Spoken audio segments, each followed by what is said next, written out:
ટૂંકી કહાની અધૂરું ચિત્ર। રાજકોટના એક કોલેજમાં નીલ અને આશીની વચ્ચે કોલેજના દિવસોથી જ એક અજબ સંબંધ હતો। બંને એકબીજાને સમજતા, સાથે સમય વિતાવતા, પરંતુ ક્યારેય પ્રેમ શબ્દ બોલવાની હિંમત કોઈએ કરી નહીં। આશીનીને પેઇન્ટિંગનો ખૂબ શોખ હતો। તે રોજ સાંજના સૂર્યાસ્તનો એક ચિત્ર દોરતી, પણ દરેક વખતે ચિત્ર અધૂરું જ રાખતી। નીલ હંમેશા પૂછતો, આશીની, તું ચિત્ર પૂરું કેમ નથી કરતી?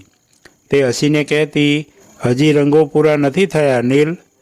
સમય વીતતો ગયો, એજ્યુકેશન પૂરું થયું, બંને પોતાના રસ્તે ચાલ્યા ગયા। વર્ષો પછી નીલ એક સફળ એન્જિનિયર બનીને પાછો રાજકોટ આવ્યો। એક આર્ટ ગેલેરીમાં તેની નજર એક ચિત્ર પર પડી।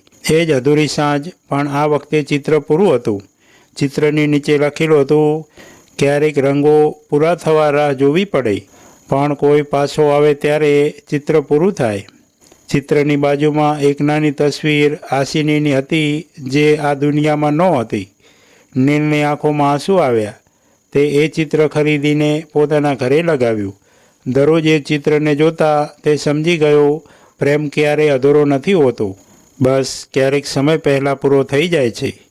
આવી દરરોજ કહાની સાંભળવા માટે સબસ્ક્રાઈબ કરો અમારી ચેનલને।